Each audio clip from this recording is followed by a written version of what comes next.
Hi, my name is Songe LaRon. I'm the co-founder of Squire, and Squire is the operating system for barbershops. We provide business management tools, point-of-sale software, and pretty much everything that barbershops need to run efficiently.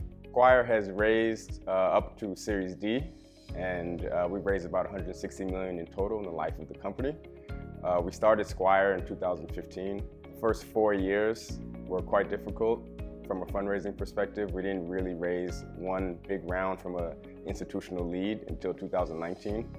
And the first 4 years, we were just raising enough to get us to the next level here and there. And it was very challenging. It was challenging to get investors to believe in the vision of Squire and how big of an opportunity it was going after this specific niche. Around 2019, there started to be a shift in the way investors looked at vertical SaaS, with bigger companies like Toast, ServiceTitan, and others really establishing themselves. And Squire started to become more interesting and appealing. And that's when we raised our Series A, which was for $8 million. It was the first time that we got the validation from a VC and were able to raise such a large amount. At that time, it was large, at one time. And from 2019 to 2021, we were really on an accelerated growth path from a fundraising perspective, and we raised our B, C, and D in a pretty short time period, in less than 2 years. The Series A was challenging, very challenging round for us to get closed. We only ended up getting one term sheet, which is never ideal because when you have one term sheet, you don't really have leverage to negotiate. And there were two things that were playing against us. One was that we had limited runway, so we had to raise, in other words. And that meant that we had to try to meet with as many investors as possible in a short amount of time and hope to get more than one term sheet so that we could leverage them against each other. The other thing was that the constant question feedback we were getting from investors was our TAM. And we were struggling at that point to be able to tell a convincing story of how Squire gets to be a multi-billion-dollar outcome. So the result was only one investor really was able to see our vision, enough at least to give us a term sheet, which we were thankful for because it allowed us to continue to grow the company and to get to the next level. But the unfortunate side of that was that we had no choice but to take it, and the terms were very aggressive and not in our favor. One point of advice would be to raise money when you don't need it. Begin talking to investors, begin the process long before you are anywhere near running out of runway, because it will give you more leverage when you are ultimately negotiating with an investor.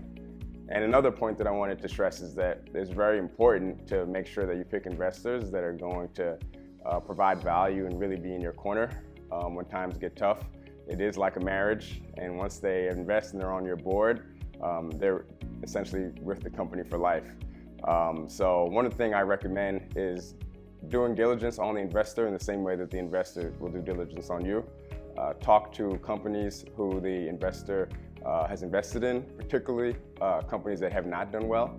It's very easy to treat the best companies well when they're doing well.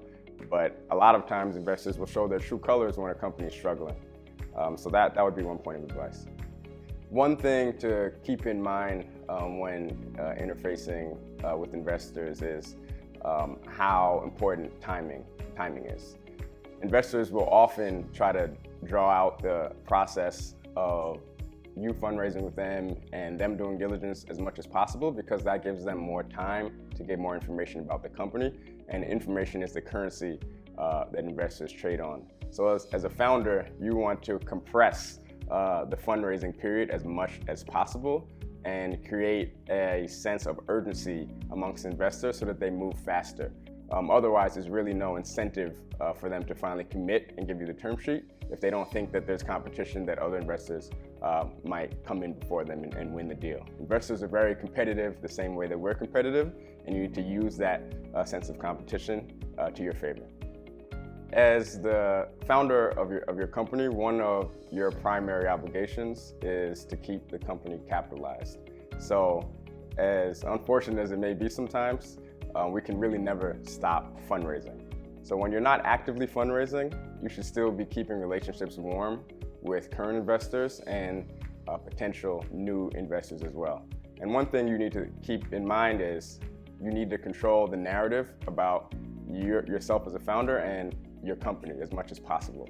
When I say control the narrative, I mean be very thoughtful about the information that you provide to the investor community, because they will share that information with each other. That's what they do. So you need to always keep that in mind and give them information that you want to be shared, particularly if they're not current investors. If they're on your board, obviously you need to be transparent and give them the good, the bad, and the ugly. But if they're not your investors, you owe them no duty of information. So therefore, give them what you want them to know, you want them to share, control your narrative, and think of it like you're almost marketing the company to future investors because it will pay off in the future when you are actively fundraising. So some things to keep in mind are fundraise before you need the money.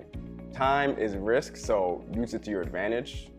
And you want to focus on optimizing for value and valuation. Ideally, you want to get as much as possible of both. Do diligence on your investors because they're going to do diligence on you. And also remember to keep control of your narrative and never stop communicating with investors.